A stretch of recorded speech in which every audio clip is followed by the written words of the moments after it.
নমস্কাৰ বন্ধু বান্ধৱীসকল। কোভিড-19ৰ এটা নতুন ভেৰিয়েণ্ট হৈছে অমিক্ৰন। এই অমিক্ৰণৰ বিষয়ে আপোনালোকে কি তথ্য জানে বাৰু?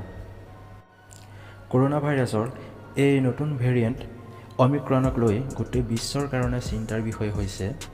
দক্ষিণ আফ্ৰিকাৰ চবতকৈ বেছি জনবসতি থকা চহৰ গৌটাংগেত এই অমিক্ৰন ভাইৰাছে বহুত বেয়াকৈ প্ৰভাৱ পেলাইছে। এই ঠাইত যিমানবিলাক হস্পিটেল আছে, প্ৰতিখন হস্পিটেলতে এই অমিক্ৰন ভাইৰাছত সংক্ৰমিত মানুহ ভৰি আছে। আমেৰিকা, ব্ৰিটেইনকে ধৰি বহুকেইখন দেশে বিশেষকৈ আফ্ৰিকাৰ পৰা অহা যাত্ৰীসকলৰ ওপৰত প্ৰতিবন্ধ পৰ্যন্ত লগাই দিছে। এই ভেৰিয়েণ্টটো প্ৰথমতে দক্ষিণ আফ্ৰিকাত পোৱা গৈছিল। ইয়াৰ পাছতে ব্ৰিটেইন, ইজৰাইল, অষ্ট্ৰেলিয়াকে ধৰি বহুকেইখন দেশতে এই অমিক্ৰন ভাইৰাছে প্ৰৱেশ কৰিছে। এই ভাইৰাছক প্ৰথমতে দক্ষিণ আফ্ৰিকাৰ ডক্তৰসকলে ধৰা পেলাইছিল। তথাপিও এতিয়ালৈকে স্পষ্ট হোৱা নাই যে এই ভাইৰাছৰ উৎপন্ন আচলতে কোন দেশত হৈছিল। ঠিক যেনেকৈ কৰোনাৰ উৎপন্ন বুলি চীনক দোষ দিছিল, সেইধৰণেই এই ভাইৰাছৰ উৎপন্ন বুলি দক্ষিণ আফ্ৰিকাক ধৰিছে। দক্ষিণ আফ্ৰিকাৰ বৈজ্ঞানিকসকলে WHO বিশ্ব স্বাস্থ্য সংস্থাক অমিক্ৰনক লৈ সতৰ্ক কৰি দিছে।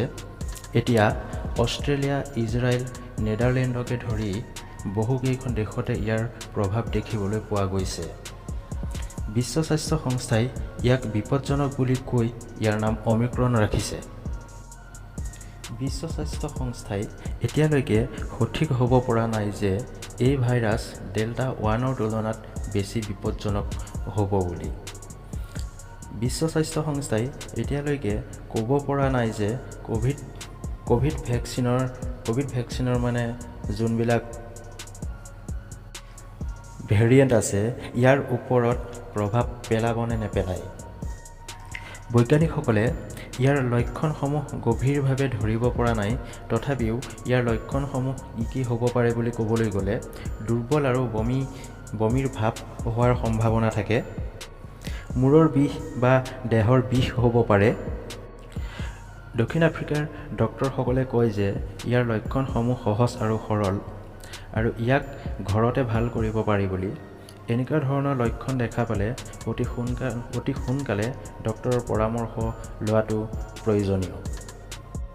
ভাৰততো ইয়াৰ বৰ্তমানলৈকে দুটা কেছ দেখিবলৈ পোৱা গৈছে। ভাৰতৰ কৰ্ণাটকত দুজন ব্যক্তিৰ দেহত এই সংক্ৰমণ ধৰা পৰিছে।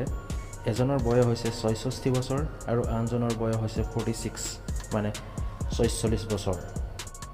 এনেকুৱা ধৰণৰ লক্ষণ যদি আপোনালোকৰ দেহাত আপোনালোকে দেখা পায়, তেতিয়াহ'লে সচেতন হোৱাটো বহুত প্ৰয়োজনীয় আৰু দৰকাৰ হ'লে ডক্তৰৰ পৰামৰ্শ লোৱাটো অতি প্ৰয়োজনীয়। আপোনালোকে কথাকেইটা গম পাই কেনেকুৱা পালে কমেণ্ট বক্সত জনাবচোন। এনেকুৱা ধৰণৰ নতুন তথ্য পাই থাকিবলৈ মোৰ চেনেলটো ছাবস্ক্ৰাইব কৰিব। তেতিয়াহ'লে লগ পাম ইয়াৰ পাছৰ ভিডিঅ'ত। ধন্যবাদ।